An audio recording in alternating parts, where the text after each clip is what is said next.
Bueno, hola a todos y bienvenidos a una nueva inmersión a fondo. Yo estoy encantada de arrancar hoy porque tenemos sobre la mesa un documento verdaderamente singular. Hola, sí, estoy encantado de sumarme. Es un análisis que promete muchísimo. A ver, a simple vista, cualquiera diría que es un cuento infantil sin más pretensiones. Se titula Nasrudin y los animalitos del bosque sabio, y sabemos que fue escrito con mucho cariño para alguien llamado Santi.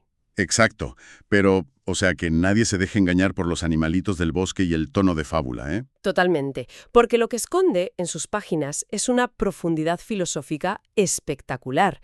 Nuestra misión en este escrutinio de hoy es desentrañar cómo este relato logra integrar conceptos enormemente complejos. Y hablamos de figuras muy densas, como Rudolf Steiner y Edgar Cayce. Eso es, entrelazados con la sabiduría de las artes marciales internas y, bueno, la ciencia moderna sobre las zonas azules de longevidad.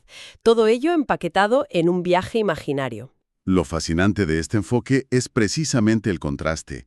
El autor utiliza una estructura muy amable para vehicular ideas que, en su formato original, resultarían tremendamente densas. Claro, leer a Steiner directamente no es fácil para cualquiera. Para nada.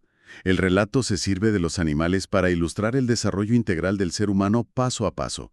Es como un mapa de anatomía filosófica. Un mapa que empieza en la salud puramente física y energética, ¿verdad? Sí, atraviesa el laberinto de nuestras emociones y culmina en la conexión espiritual y el propósito de vida. Y lo hace a través del personaje de Nasrudin, que convoca a los animales bajo el gran roble para compartir un secreto. El secreto de cómo tomar buenas decisiones. Y el giro que introduce Nasrudin desde el minuto 1 me parece brillante. Él avisa a los animales de que no les va a dar ni una sola respuesta. Esa es la clave. Su premisa fundamental es que quien aprende a formular la pregunta correcta, pues ya tiene la mitad del camino hecho. Enseña a hacer lo que él llama preguntas mágicas. Y creo que, para quien nos está escuchando hoy, este enfoque choca frontalmente con nuestra realidad cotidiana. Totalmente. Choca porque vivimos inmersos en una cultura que exige respuestas inmediatas, definitivas y empaquetadas. Buscamos un tutorial de 5 minutos. O una solución mágica o un gurú que nos diga exactamente qué hacer. Exacto. Este documento nos plantea que aprender a formular la pregunta adecuada nos devuelve la agencia, nos saca de esa pasividad y nos coloca en la posición de investigadores de nuestra propia vida. Y en lugar de buscar certezas externas, la propuesta es aprender a indagar hacia adentro. Pues metámonos de lleno en esa indagación. La historia empieza por los cimientos, lo físico y lo energético. El primer personaje que se acerca a Nasrudin es el osito Bruno. Que representa esa fuerza vital que a veces perdemos. Bruno se queja de que no tiene energía, siente las patas pesadas y cree que su sol interior se ha apagado. Y Nasrudin, en lugar de recetarle descanso, le señala el río del bosque. Es una metáfora preciosa. Le hace ver que el río nunca se detiene a preguntarse por qué está mojado. Simplemente se pregunta cómo puede fluir mejor. Y ahí lanza la primera pregunta mágica. ¿Cómo puedo restaurar y potenciar mi fuerza vital hoy? Esa metáfora del río es una ilustración perfecta de lo que la ciencia ha observado en las zonas azules. Esas regiones del mundo, como Cerdeña u Okinawa, donde las personas viven 100 años con una salud envidiable. Fíjate que en estas comunidades, la vitalidad no se logra luchando obsesivamente contra la enfermedad, sino facilitando el flujo natural de la vida. El texto compara el cuerpo con una linterna. Una linterna que necesita aceite fresco a diario para brillar. Exacto. Ese aceite, en las zonas azules, se traduce en movimiento natural constante. Caminar, agacharse en el huerto, un descanso reparador y una alimentación basada en lo que da la tierra. O sea, no es ir al gimnasio a machacarse. Es vivir en un estado de flujo continuo. Eso es. Y justo esa conexión con la tierra nos lleva al segundo personaje. Que amplía esta idea del cuerpo físico hacia lo que el autor llama el campo de luz.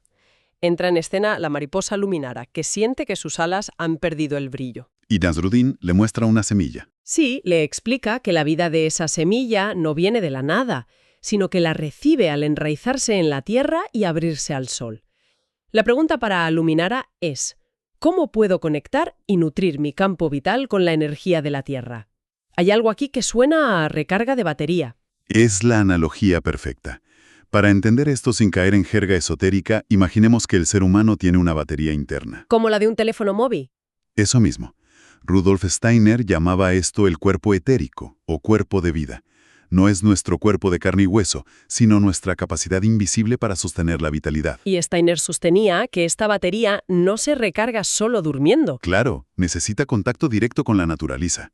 El documento entrelaza esto maravillosamente con las artes marciales orientales, como el tai chi. Por eso los practicantes a menudo realizan sus formas descalzos sobre la hierba al amanecer.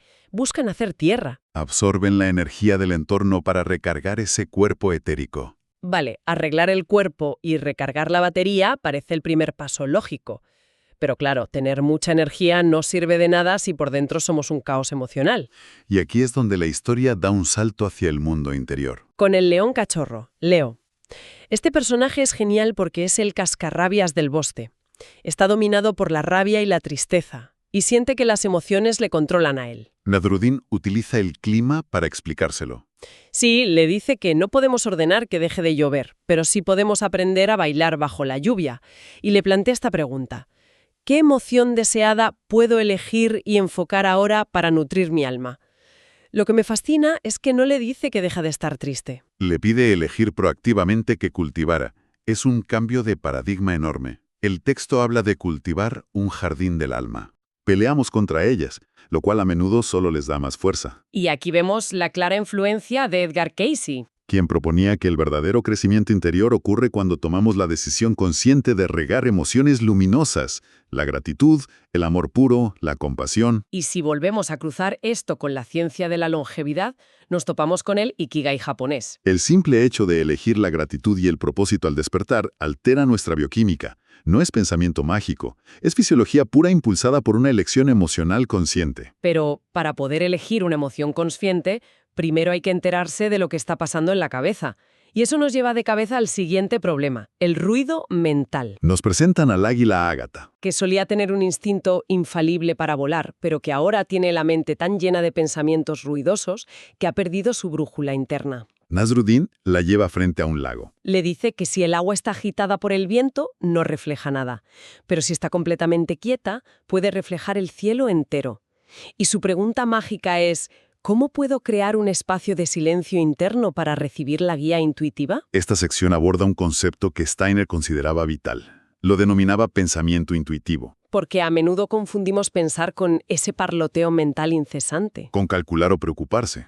Para Steiner, la intuición es la forma más elevada de conocimiento humano, una certeza silenciosa que emerge cuando la mente discursiva se calla. Y el autor del cuento conecta esto con el chi de las artes marciales. El movimiento perfecto del guerrero no nace del análisis lógico, sino de un estado de vacío, donde el cuerpo sabe exactamente qué hacer.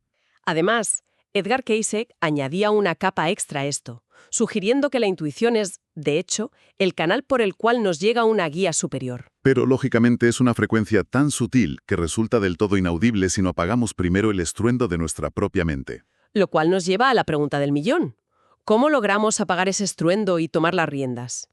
Esto introduce el tercer gran pilar de nuestra inmersión. La voluntad y la construcción de nuestro yo consciente. Aparece la abejita Beatriz, que sufre de algo súper cotidiano. No tiene fuerza de voluntad. No puede parar de comer miel. Actúa por puro impulso. Nasruddin no le dice que reprima su deseo, sino que use la voluntad como los cauces de un río. Sin bordes, el río se desborda y el agua se pierde en el barro. Con cauces, el río tiene fuerza y dirección. Y le entrega esta pregunta fundamental. ¿Cómo puedo asumir plenamente mi responsabilidad consciente en esta situación? El tratamiento de la voluntad aquí es muy pragmático. Desmitifica la voluntad tratándola no como un don con el que se nace, sino como un músculo que requiere entrenamiento. ¿Y cómo entrena Beatriz ese músculo? Insertando una pequeña pausa, 3 respiraciones profundas antes de dejarse llevar por el hábito de comer miel. En esa pausa minúscula reside toda la libertad humana. El paralelismo con las artes marciales internas es evidente. En el tai chi, los movimientos lentos e infinitamente controlados no son para verse bonitos, son un entrenamiento exhaustivo de la voluntad.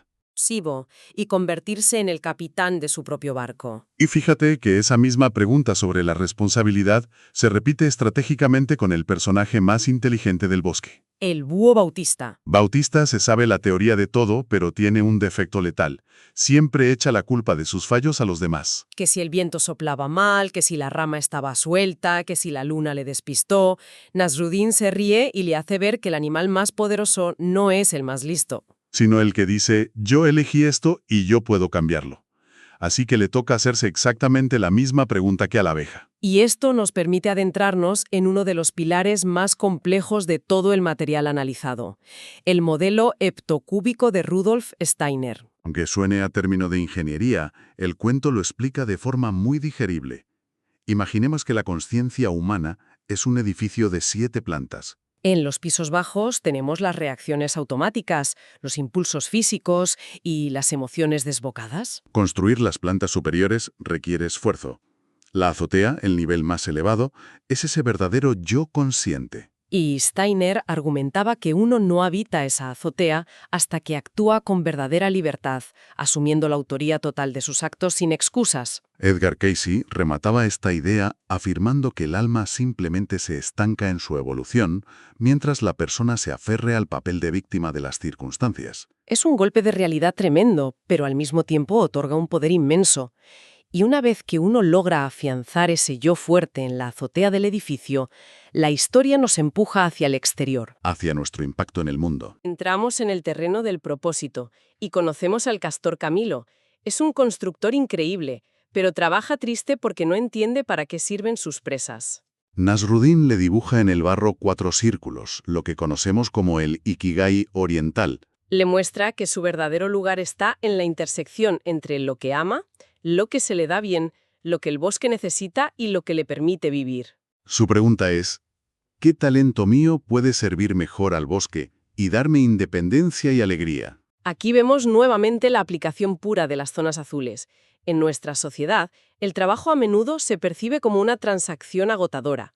Intercambiamos tiempo y salud por dinero para poder sobrevivir. Pero en las comunidades centenarias, tener una ocupación con sentido es una de las mayores fuentes de salud, ya sea cuidar a los nietos, cultivar la huerta o ejercer una artesanía. Cuando los talentos de uno resuelven una necesidad real del entorno, el trabajo no vacía la batería vital de la que hablábamos antes. Actúa como una dínamo que genera más energía y alegría. Claro, y esa armonía con el entorno debe extenderse al lugar donde vivimos. Por eso aparece la tortuga Tomasa, Que mira los refugios del bosque y siente que la mayoría luchan contra la naturaleza en lugar de integrarse en ella. Le pide a Nasruddin una casa que beba la lluvia y coma del sol. Nasruddin se queda maravillado y define ese hogar ideal como un poema habitado. La pregunta que nos deja para diseñar nuestro entorno es, ¿cómo puedo diseñar un espacio que refleje y honre la armonía de la naturaleza? Esta visión del hogar destila los principios de la arquitectura orgánica y la agricultura biodinámica desarrolladas por Steiner. Para él, una casa no debería ser una caja hermética que nos aísla del mundo exterior. Debe ser un organismo vivo. Esto implica el uso de materiales naturales, orientaciones que aprovechen la luz solar y formas que sigan las corrientes del viento. Si conectamos esto con los factores de longevidad, la conclusión es que el hogar debe trascender la idea de ser un simple refugio para dormir. Debe convertirse en una medicina preventiva, un espacio que dialoga y respira con la tierra. Y así llegamos al punto culminante de la historia. Y aquí la cosa se pone profunda. Sí, aquí tengo que hacer de abogada del diablo por un momento. Entra el pez dolado que vive en la parte más profunda y oscura del lago. Este pez siente que tiene un pequeño sol en su interior. Y quiere hacerlo brillar para iluminar a otros, pero no sabe cómo. Y la última pregunta es, ¿cómo puedo dejar que el amor más puro brille a través de mí hoy? A ver, seamos honestos. Cuando alguien escucha el término sol crístico, la mente se va directo a un dogma religioso. ¿Lógico? ¿El texto pretende evangelizar o estamos hablando de una metáfora diferente? Es una distinción absolutamente crucial.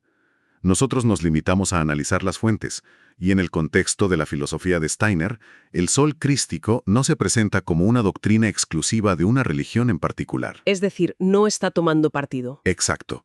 Se aborda como una fuerza cósmica y primordial. Es el arquetipo del amor incondicional, aquel que se entrega y nutre sin exigir absolutamente nada a cambio. Igual que el sol físico da luz a buenos y malos por igual. Edgar Cayce hablaba de algo similar al describir el alma como una chispa del Creador que busca retornar a su origen mediante actos de servicio puro. Y fíjate cómo cierra el círculo con las artes marciales. En las tradiciones internas más profundas se enseña que el núcleo inquebrantable de un verdadero guerrero no reside en la tensión de sus músculos. Sino en la vastedad de un corazón compasivo y abierto. Menudo viaje. El cuento termina con todos los animales reunidos bajo el gran roble, iluminados por la luna llena. Nasruddin se despide de ellos, pero les deja una última advertencia. Estas 7 preguntas no son trucos aislados para usar de vez en cuando. Forman un todo. Y cuando uno lo observa con perspectiva, el diseño del autor es de una precisión suiza. El desenlace revela que estamos ante un ecosistema perfecto de desarrollo humano. No se puede aislar un elemento sin afectar al resto. El ciclo fluye de una manera muy clara. Cuidar nuestra envoltura física y nuestro entorno nos permite elevar la energía vital.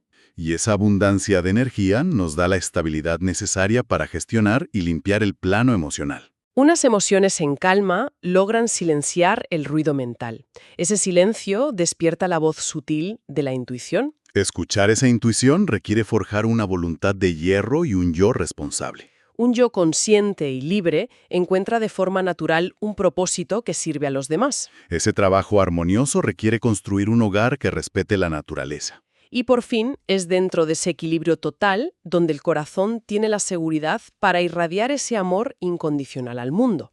Es una cascada asombrosa donde cada paso habilita al siguiente. En definitiva, la gran moraleja que nos deja esta exploración para nuestra audiencia, independientemente de sus creencias o de su profesión, es muy clara. La sabiduría no consiste en tener una base de datos llena de respuestas estáticas. Consiste en dominar el arte de hacerse sistemáticamente las preguntas adecuadas para desencadenar el crecimiento. Y esto nos invita a plantear una reflexión final para darle una vuelta de tuerca a lo que hemos comentado, algo en lo que pensar más allá de este análisis. Adelante con ello.